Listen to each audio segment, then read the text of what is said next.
چاند نکلا جب افق پر تیری انگڑائی کا، وہی لمحہ تھا میری تیری شناسائی کا۔ علی صاحب، ریڈ کارپٹ ریسیپشن ہوتا ہے۔ ہم تیری راہ میں خون رگ جاں سے اکثر، ہم تیری راہ میں خون رگ جاں سے اکثر سرخ قالین بچھاتے ہیں پذیرائی کا۔ اردو کے معروف شاعر شبنم رومانی 30 دسمبر 1928 کو یو پی کے شہر شاہجہان پور میں پیدا ہوئے۔ ان کے والد مرزا اظہر بیگ بھی ایک اچھے شاعر تھے، لیکن زندگی نے ان کو زیادہ مہلت نہ دی اور رومانی صاحب کی کمسنی میں ہی وہ اللہ کو پیارے ہو گئے۔ رومانی اپنی 2 بہنوں اور 2 بھائیوں میں دوسرے نمبر پر تھے۔ ابتدائی تعلیم آبائی شہر میں ہی حاصل کی اور 1948 میں آگرہ یونیورسٹی سے BCom کیا۔ شاعری انہوں نے اسکول کے زمانے سے ہی شروع کر دی تھی۔ ہر نفس قائد اعظم کو دعا دیتا ہے، یہ وہ کردار ہے جو ملک بنا دیتا ہے، یہ وہی نام ہے جو درس وفا دیتا ہے۔ سیڑھیاں اس کی ترقی کا حزینہ جیسے، سیڑھیاں اس کی ترقی کا حزینہ جیسے، عظمتیں اس کی انگوٹھی میں نگینہ جیسے۔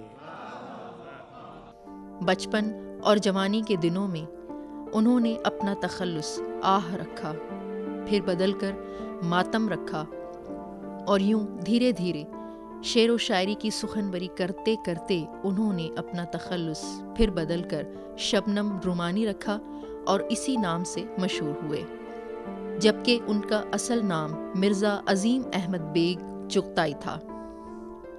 شبنم رومانی نے غزل، نظم، نعت، منقبت، ہائیکو، مزاحیہ شاعری اور بچوں کے ادب میں طبع آزمائی کی اور نثر میں بھی اپنی صلاحیتوں کو منوایا۔ ان کے 3 شعری مجموعے شائع ہوئے، جن میں جزیرہ، تہمت اور دوسرا ہمالہ شامل ہیں۔ مزاحیہ شاعری کی کتاب مثنوی سیر کراچی منظر عام پر آئی اور بچوں کے لیے نظموں کا مجموعہ موزے چلغوزے تحریر کیا۔ علاوہ ازیں ان کے روزنامہ مشرق میں شائع ہونے والے کالمز کا مجموعہ ہائیڈ پارک کے نام سے منظر عام پر آیا۔ نعت اور منقبت کا مجموعہ حرف نسبت کے نام سے شائع ہوا۔ میں شبنم رومانی صاحب کو بحیثیت ایک ممتاز مقبول شاعر کے ان کی شاعری کو دل و جان سے قبول کرتا ہوں۔ موزے چلغوزے ایسی کتاب ہے کہ میں ان کیمروں اور ان مائک کے ذریعے سے حکومت وقت سے یہ گزارش کرتا ہوں کہ ان کی اس کتاب کو اب نصاب میں شامل کیا جائے۔ رومانی نے اپنی زندگی میں ہی بہت شہرت حاصل کی اور ان کو کئی ایوارڈز بھی ملے، جن میں اکادمی ادبیات پاکستان کی جانب سے اور حشمت میموریل سوسائٹی کی طرف سے اور پاکستان گولڈن جوبلی مشاعرے کے موقع پر شیلڈز ملیں۔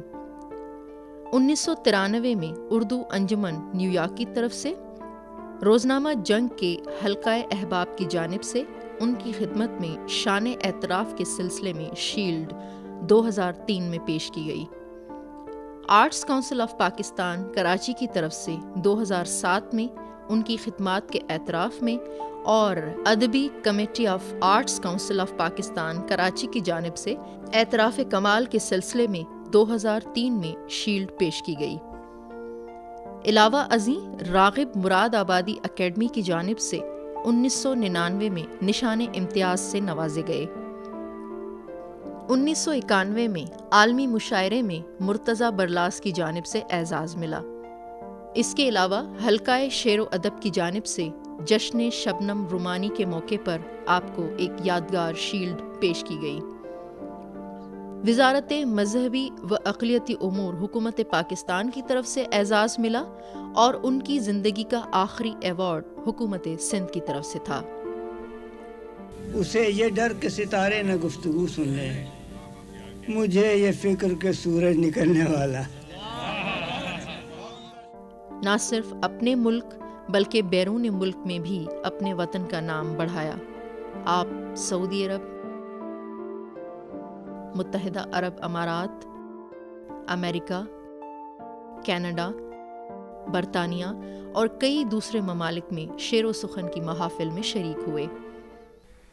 شبنم رومانی صاحب کا انتقال جو ہے وہ نہ صرف ایک ہمارے اس دور کی اہم شاعروں میں ایک کمی ہے، ممتاز شاعر تھے اور بہت قادر الکلام تھے، بہت مختلف اصناف پر ان کو بہت عبور تھا۔ شاعری کے علاوہ نثر بھی انہوں نے بہت لکھی ہے، حتیٰ کہ بچوں کے لیے بھی انہوں نے بہت لکھا ہے۔ اس کے علاوہ یہ ہے کہ وہ رسائل بھی ایک کبھی وہاں پرانا دہلی سے ہندوستان میں بھی انہوں نے شبنم کے نام سے ایک رسالہ نکالا تھا۔ اس کے بعد پھر یہاں اب یہ اقدار ایک بہت معیاری ادبی رسالہ نکالتے تھے، تو ان کی سرگرمیاں جو تھیں وہ متنوع تھیں اور ہمہ جہت سرگرمیاں تھیں۔ اس کے علاوہ ان میں ایک دوست کی حیثیت سے بہت پیارے انسان تھے، بہت، اور ہمیشہ ادبی محفلوں کا کوئی نہ کوئی وہ کرتے رہتے تھے بندوبست، گھر پہ بلاتے تھے، گھروں پہ جاتے تھے، اور مستقل مطلب یہ کہ ادب جو ہے ان کی زندگی کا اوڑھنا بچھونا تھا۔